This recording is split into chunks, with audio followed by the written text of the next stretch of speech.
So much of what we've heard about Chief Michael Patton's impact on the community after his decades of service to the West Bloomfield Police Department and his nearly 15 years as our West Bloomfield Police Chief have been those individual stories of how he's interacted with residents like you right here in our community and local organizations to bridge those gaps between the public and their police department and to build bridges between all different corners of the greater West Bloomfield community. Here with more insight on just what that legacy means to individual residents is West Bloomfield resident Derryl Reed. Thank you so much for your time today, sir.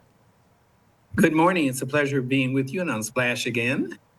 Yeah, and it's great, and it's a great occasion too, because we're dedicating some time to someone that has really made a widespread impact on our community. It's not often, and Julie Beatty from the West Bloomfield School Board had said this during a public comment as they recognized, as the Township Board recognized Chief Patton, that it's not often that the chief of police is so well respected and is considered essentially a friend to people of the public. Why do you believe that is the case here in West Bloomfield with West Bloomfield Police Chief Michael Patton as he approaches his retirement? Why he's considered to be really a friend of the residents and the general public? Well, my experience has been with Chief Patton that he's always been willing to go above and beyond just the job description of his position. He's always interacted with the community. He's been very supportive of things happening in West Bloomfield. When I chaired the Juneteenth event, he always made sure that we had appropriate police coverage and support there in a time when gun violence was very high and still remains high. So I think that his personal relationships and his ability to connect with people and make himself available at any time, any occasion, to any resident of West Bloomfield is why you saw an outpouring of love and respect for him last night. And so as that is something that was such a point of emphasis from the public about his impact, why do you feel that is important for somebody in a leadership position, whether it's our police chief or other leaders across our community in government or in other capacities, that they take that front row driver's seat to approaching the public and making themselves available to people like you and other residents? Well, it's important that people in his position in the West Bloomfield Police Department show that they care and they're concerned about each and every citizen.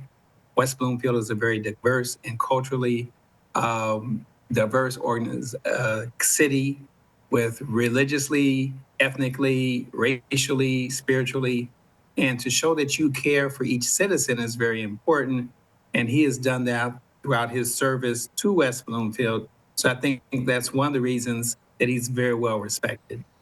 It's no secret that there's been some tumult over recent years in our community through the pandemic, through other incidents that have boiled over across the country and have really caused some very tough conversations in our communities that have been necessary to have. And this is something that was brought up, a sense of safety within those sorts of conversations, within that controversy or within those times of conflict. Vincent Kirkwood from the Township Board had a really interesting thing to say about how Chief Patton has approached those sorts of conversations and made diverse populations in our community feel safe in those moments. Here's a little bit of what he had to say during that recognition.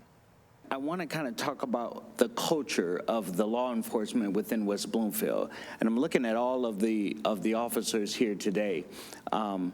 Being a black man and understanding the culture that we're in and the time that we're in our society in America, we've seen things done to black men that have scared us. It has scared me. It scared my wife. It scared my brothers. It scared my father. But when I think about the West Bloomfield law enforcement and the fact that I'm raising a black son, and how safe we feel, how encouraged we feel, and it's just a different feeling when I cross over. I'm going to use J. Alexander's because it's the only thing I could think of. But when I get to J. Alexander's, I'm like, wow, after I've come off of Northwestern, I get to J. Alexander's and I'm headed home on Walnut Lake. I just feel a sense of relief. I see the officers, I try to wave, my son waves, but to understand and to know that he's growing up in a community that respects all people, that the law enforcement respects all people, and that he's not afraid, and that I'm not afraid, and that my wife is not afraid, and my daughter's not afraid, and my brothers when they come to visit me, and my dad when they come to visit me, and other cousins, they need to do what they're supposed to do, but they don't feel scared, and I don't feel scared. And I think that is a huge compliment to the culture of West Bloomfield Township, West Bloomfield law enforcement, and to you. I want to get your reaction to that. Derryl Reed, West Bloomfield resident with us, who's also a fellow member of the West Bloomfield Diversity Task Force alongside Vincent Kirkwood and so many others. And I want to get your reaction to what he said and your thoughts on how Chief Patton has contributed to some important conversations we've had in our community and making people of very diverse communities in greater West Bloomfield feel safe in West Bloomfield Township.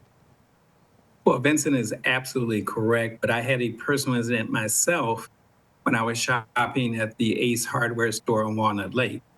I went into the store to buy a wrench. I used my credit card. I'm one of Ace's loyalty customers. And I left the store and I was sitting in my car in the parking lot using my cell phone because it's illegal to drive and use your cell phone handheld. All of a sudden, 2 police cars pulled up from West Bloomfield. 3 armed officers got out and approached my car. Especially since this was during the George Floyd incident, I was very concerned. But they were very professional, they were very polite, and that sort of reflects on the way that Chief Patton trained and set standards in the police department. They explained to me what was going on, and after I got my FOIA report, I never got a definition of what suspicion was. But as I said, the police were very respectful, very professional, very friendly, which put me at ease. Because whenever you have 3 armed officers approach you while you're sitting in your car on your cell phone, there's going to be some concern. Also, Chief Patton was willing to meet with me. And thanks to Terry Weingarten, our treasurer, who helped facilitate that meeting, just shows you how Chief Patton was willing to go above and beyond what was required of him to do to help put me at ease as a citizen of West Bloomfield. And to this day, I don't shop at that Ace hardware store on Walnut Lake. That's just one example of how I respect the police department and the work that, Chief Patton has done while he was chief of police in West Bloomfield. Yeah, and it does show that there is that dedication after the fact to make sure that everybody involved understands what went on, what may have gone wrong, what could have been done differently, and ultimately brings it to a peaceful resolution. Derryl, before we let you go, I want to get your lasting thoughts on what you believe the lasting impact of Chief Michael Patton will be on the greater West Bloomfield community. Well, he's going to be greatly missed, I think, by everyone who's a resident in West Bloomfield who has gotten a chance to meet with him or know him or see how he operates and ran the police department. He has the most respect. People appreciate him. They love him. Some of the stories that came out last night about the things that he has done to help people, which are those things that are never told in public. He just does what's important to him, what he thinks is the right thing to do, and he's respected for doing that. It's been a pleasure meeting him and knowing him and working with him. And Derryl, it's been a pleasure also to reflect on his impact on our community with you as well today. Thank you so much for your time, sir. Thank you. I appreciate that.